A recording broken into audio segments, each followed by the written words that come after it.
আমি ছাত্রলীগ করি, আমি গর্ব করি। ছাত্রলীগ ভয় করে না কখনো।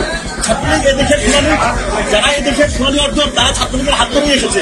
ছাত্রলীগের নেতা কর্মীরা জেগে উঠবে ইনশাল্লাহ। আজকে বাংলাদেশে আমার সোনা বাংলা বাদ দিয়ে পাকিস্তান থেকে ঘাতবাদ প্রতিষ্ঠা করার চেষ্টা করা হচ্ছে। আজকে বাংলাদেশে যারা এদেশে স্বাধীন করেছে মুক্তিযোদ্ধারা তাদেরকে সবচেয়ে বেশি অপমান করা হচ্ছে। আজকের বাংলাদেশ আমরা কখনো অর্জন করেনি। ইনশাল্লাহ সামনের দিন আমাদের সামনে ভালো লাগবে।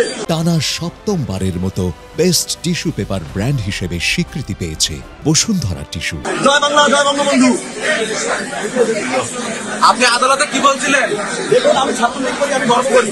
ইনশাল্লাহ যতদিন আমাদের রক্ত থাকে, আমাদের আওয়ামী লীগের রক্ত, স্বাধীনতার সপক্ষের শক্তি এবং ছাত্রলীগের নেতা কর্মীদেরকে বলবো ছাত্রলীগ ভয় করে না কখনো।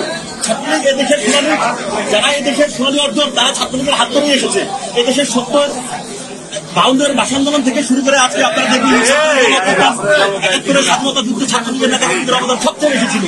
ছাত্রলীগের নেতা কর্মীরা জেগে উঠবে ইনশাল্লাহ। আর শেখ হাসিনা দেশের মানুষকে সবচেয়ে বেশি ভালোবাসতো। শেখ হাসিনা দেশের মানুষের দায়িত্ব ইনশাল্লাহ। আপনি বলে ঢাকা বিশ্ববিদ্যালয়ে একটি হত্যাকাণ্ড হয়নি, বিষয়টা কি? জি, ঢাকা বিশ্ববিদ্যালয়ে হত্যাকাণ্ড হয়নি। এখন পর্যন্ত ঢাকা বিশ্ববিদ্যালয়ে কোনো হত্যাকাণ্ড কেউ প্রমাণ দেখাতে পারেনি। কিন্তু ঢাকা বিশ্ববিদ্যালয়ের ছাত্র হয়েও আজকে ঢাকা বিশ্ববিদ্যালয়ে কোনো হত্যাকাণ্ড না ঘটার পরে আমাকে আইন হতে হয়েছে।